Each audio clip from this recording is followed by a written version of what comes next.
เธอไม่ต้องเลือกฉันเล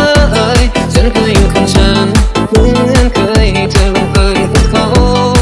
โอ้โอ้โอ้โอ้เธอคงมีคำถามที่เธอนั้นไม่กล้าบอกเพราะว่าเธอคงคิดว่าฉันก็คงจะไม่กล้าตอบมองตากันเธอก็ยังไม่กล้ามองแล้วจะให้ฉันไปกับเธอฉันคงจะไม่กล้าหรอกเอาเลยแล้วแต่เธอตามที่ใจต้องการเลือกสักทางไม่มีใครหรอกที่เขาเดินสองทางไปเธอไปกับเขาถ้าหากว่าใจเธอต้องการเท่านั้นก็พอมันคงมีสิ่งที่เขาได้ทำเธอพรหมลิขิตสุดท้ายก็ได้เจอฉันก็เลยต้องกลายเป็นเธอเกินไม่มีอะไรเหมือนเดิมถ้าเธอต้องเลือกระหว่างเขาและฉันจะเป็นอย่างนั้นเธอไม่ต้องเลือกฉันเลยฉันเคยอยู่กับฉันเหมือนเคยให้เธอลงไปกับเขาโอ้โอ้โอ้โอ้ถ้าเธอต้องเลือกระหว่างเ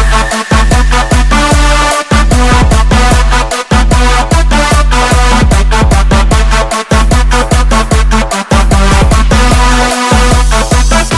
อต้องเลือกระหว่าง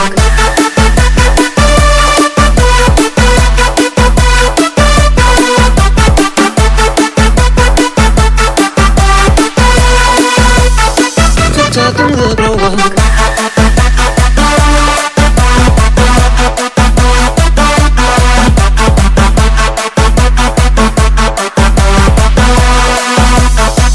เธอต้องเลือกระหว่างเขามันคงมีสิ่งที่เขาได้ทำเธอพรหมลิขิตสุดท้ายก็ได้เจอฉันก็เลยต้องกลายเป็นเธอเกินไม่มีอะไรเหมือนเดิมถ้าเธอต้องเลือกระหว่างเขาและฉันจะเป็นอย่างนั้นเธอไม่ต้องเลือกฉันเลยฉันเคยอยู่กับฉันเหมือนเคยให้เธอลงไปกับเขาโอ้โอ้โอ้โอ้ถ้าเธอต้องเลือกระหว่างเธอต้องเลือกระหว่าง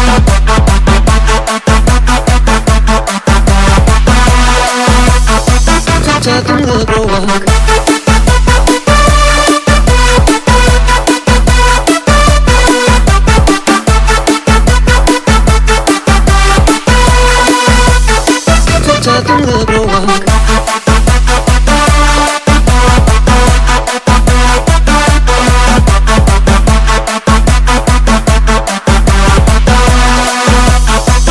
เธอต้องเลือกระหว่าง